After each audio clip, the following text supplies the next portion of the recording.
Friends, welcome to success with MBS classes. आप सभी दोस्तों का मैं एमबीएस क्लासेस के इस ऑनलाइन प्लेटफॉर्म पे हार्दिक स्वागत करता हूं। हम पढ़ रहे हैं सिक्स्थ क्लास की एनसीईआरटी साइंस, जिसके अंदर क्या है हमने 5 चैप्टर कंप्लीट कर लिए हैं। आज हमारे पास ये 6 चैप्टर है। 6 चैप्टर कौन सा है हमारे पास? हमारे चारों ओर के परिवर्तन के बारे में हमें इसके अंदर जानना है। बिल्कुल आसान वे से, इजी वे से मैं आपको समझाने की कोशिश करूंगा इस चैप्टर के बारे में। आप सभी को पता है एनसीईआरटी का रोल हर एक कंपटीशन एग्जाम के लिए बहुत ही महत्वपूर्ण होता है। जितने भी क्वेश्चंस उठाए जाते हैं हर एक एग्जाम के लिए सारे एनसीईआरटी बेस्ड ही रहते हैं। तो हम स्टार्ट करते हैं हमारा चैप्टर नंबर 6। इसके अंदर हमें क्या दे रखा है?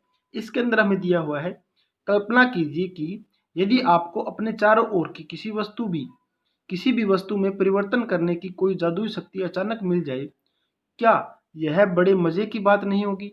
वे कौन सी वस्तुएं होगी जिन्हें आप बदलना चाहेंगे? ये तो हमने कल्पना की है कि हमारे पास अगर कोई जादुई हमारे पास शक्ति हो मिल जाए तो हम सबसे पहले कौन सी वस्तुओं को बदलना चाहेंगे।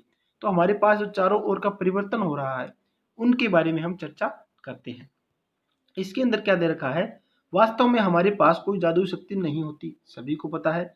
सब ये क्या है, हमारे पास काल्पनिक चीजें होती है, कोई जादुई शक्ति वगैरह नहीं होती। फिर भी हम अपने चारों ओर की वस्तुओं को कुछ वस्तुओं में बदल सकते हैं, शायद बहुत सी वस्तुएं। क्या आप कुछ ऐसी वस्तुओं की सूची बना सकते हैं जिन्हें आप बिना किसी जादू के का प्रयोग किए बदल सकते हैं? आपको पता होना चाहिए हमारे चारों ओर जो भी वस्तुएं हैं वो हम बिना किसी जादू के भी बदलती हुई देखते हैं। ठीक है, हमारे चारों ओर वातावरण के अंदर हमारे चारों ओर बहुत सी परिवर्तन अपने आप होते हैं रहते हैं। जैसे कि आपको मैं बताना चाहूंगा, खेतों में फसलें समय अनुसार बदलती रहती है, पत्तियां रंग बदलती है, सूखकर पेड़ों से गिर जाती है, फूल खिलते हैं फिर मुरझा जाते हैं। क्या कोई परिवर्तन आपके शरीर में भी होते हैं? जरूर होते होंगे। आपके नाखून बढ़ते हैं, बाल बढ़ते हैं तथा आप बढ़कर लंबे हो जाते हो। ये हम क्या है, परिवर्तन ही देख रहे हैं बिना किसी जादू के। इन सब के बढ़ने के साथ आपका वजन भी बढ़ जाता है। क्या आपको पहले भी महसूस हुआ कि आपके चारों ओर हर समय बहुत से परिवर्तन होते रहते हैं?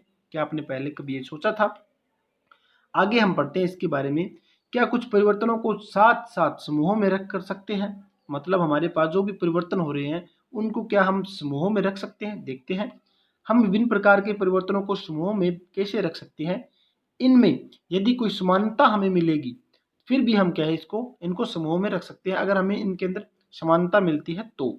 ठीक है, आगे क्या है मेरे पास?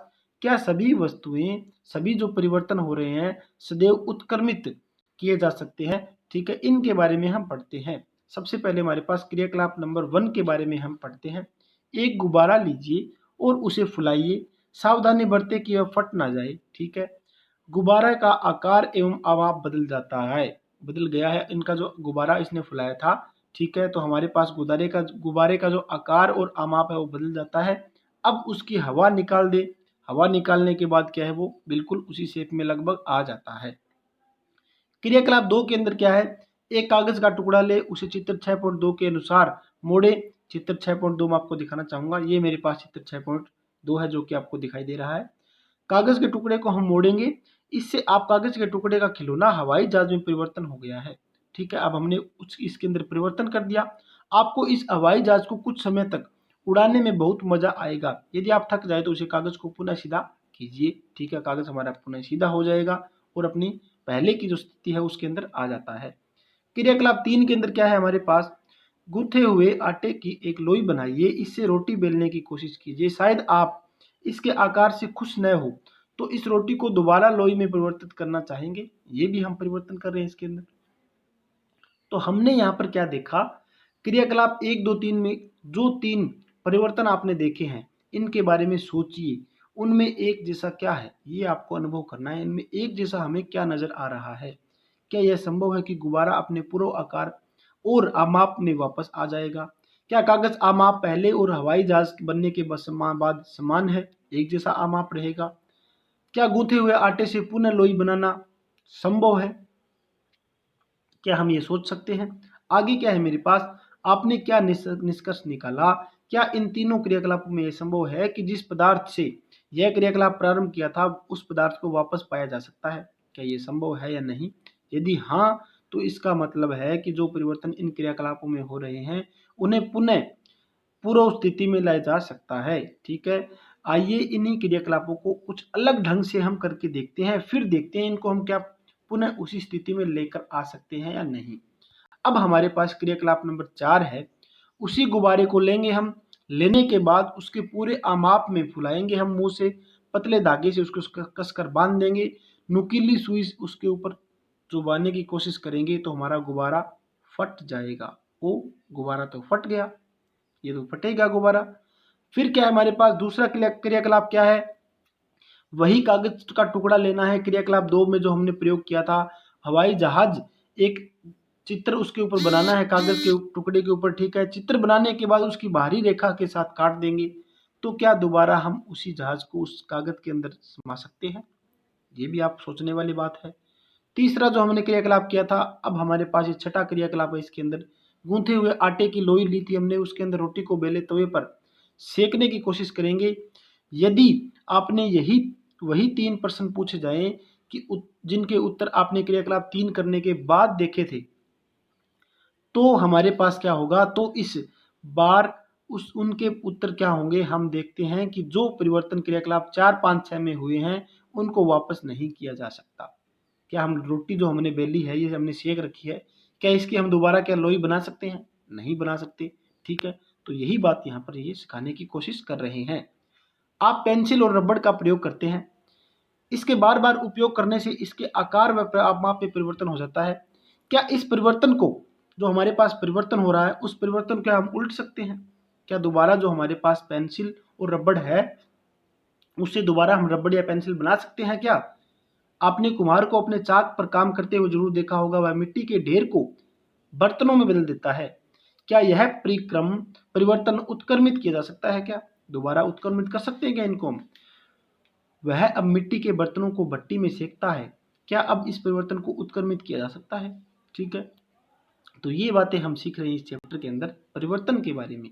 सारणी 6.1 के अंदर हमें दिया हुआ है, क्या दिया हुआ है, कुछ सामान्य परिवर्तन दिए गए हैं, आपके विचार से इनमें किन परिवर्तनों का उत्क्रमित किया जा सकता है? उत्क्रमित यानी कि हम दोबारा उसी वस्तु के अंदर चेंज कर सकते हैं। ठीक है, शेप, वो शेप जो हमारी पहले शेप थी, पहले आकार था, उसी शेप में हम उसको दोबारा बना देते हैं तो वो हमारे पास उत्क्रमित हो जाता है। हमने देखा कि परिवर्तनों के वर्गीकरण का एक तरीका है यह देखा जाए कि क्या उन्हें उत्क्रमित किया जा सकता है, उनके हिसाब से हम उनको इस तरह सारणी में लगा सकते हैं। कुछ सामान्य परिवर्तन, ठीक है, हम उत्क्रमित किया जा सकता है या नहीं, हाँ या ना का बताना है हमें। कच्चे अंडे से उबला हुआ अंडा, ठीक है, उबला हुआ अंडा है, उसका दोबारा क्या हम पहली बार जैसा अंडा बना सकते हैं? क्या नहीं होगा। ठीक है, गाढ़े घोल से इडली, क्या इडली से हम दोबारा गाढ़ा घोल बना सकते हैं? क्या ये भी हमारे पास ना होगा। ठीक है, तो इस तरह से आपको ये क्रियाकलाप देखना होगा। अब आगे हमारे पास क्या दे रखा है, आगे दे रखा क्या परिवर्तन करने के अन्य तरीके हो सकते हैं? परिवर्तन करने के अन्य भी तरीके हो सकते हैं कि इनके बारे में सोचते हैं। हम सभी ने मिट्टी को खोदने वाले औजार देखे होंगे।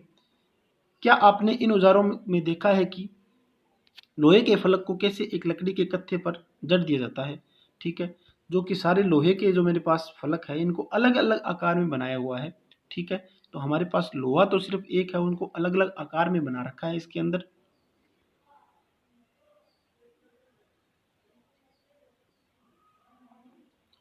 आगे क्या दे रखा है मेरे पास, इन औजारों में लोहे के फलक में एक वल्य होता है जिसमें लकड़ी के हत्थे को फंसा दिया जाता है।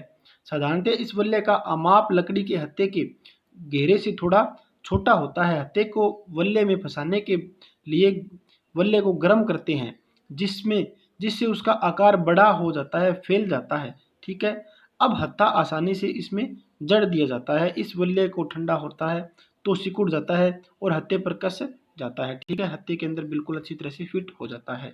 इसी प्रकार के परिवर्तन का उपयोग बैलगाड़ी के लकड़ी के पहिए जो हम यूज करते हैं, लोहे के रिम को कसने के लिए भी किया जाता है। जैसा कि चित्र 6.7 में दर्शाया गया है, धातु के रिम को लकड़ी के पहिए के घेरे से थोड़ा छोटा बनाते हैं। गर्म करने पर रिम पहिए पर हमारे पास आसानी से ये चढ़ जाता है। जैसे कि ये मेरे पास लोहा है, इसके ऊपर आसानी से ये चढ़ जाएगा। ठीक है, अब पहिए के किनारे के ऊपर ठंडा पानी डालते हैं जिससे रिम ठंडा हो जाता है तथा पहिए के ऊपर कस जाता है। ठीक है, ये भी एक परिवर्तन ही हो रहा है। जब हम जल को बर्तन में गर्म करते हैं तो कुछ समय के बाद उबलना शुरू हो जाता है। अगर इसे लगातार गर्म करते रहे, जल की मात्रा बर्तन में घटनी शुरू हो जाती है। ये तो आप सभी को पता है। जल वाष्प में परिवर्तन होकर ऊपर उड़ जाता है। अध्याय 5 में हमने क्रियाकलाप 7 में आपने देखा होगा, जल वाष्प ठंडा करने के लिए जल द्रव में परिवर्तित हो जाता है। इन सभी ने बर्फ को पिघलते हुए देखा है। गर्म करने पर बर्फ पिघलती है। गर्म करेंगे अगर बर्फ को हम, वो पिघलेगी। ठीक है, यह किस में बदल जाती है? क्या इस जल के को वापस बर्फ में बदल सकते हैं? जो हमारे पास ये जल है, क्या हम उसको वापस बर्फ में बदल सकते हैं? तो हाँ जी, इसको बर्फ में भी बदल सकते हैं, ये भी आपको पता होना चाहिए। आइए कुछ और परिवर्तनों को देखिए। बुझों ने प्राय देखा कि सड़क की मरम्मत करने के लिए एक काले रंग के पदार्थ को गर्म करके बुझों ने जाना कि काले रंग का पदार्थ को गर्म करने में हुआ परिवर्तन क्या उत्क्रमित किया जा सकता है? क्या उसको दोबारा हम उत्क्रमित कर सकते हैं? पहली हमारे पास है, वो जानना चाहती है कि क्या आपने कभी लोहार की को औजार बनाते हुए देखा है? लोहे के टुकड़े को लोहार किस प्रकार विभिन्न औजार में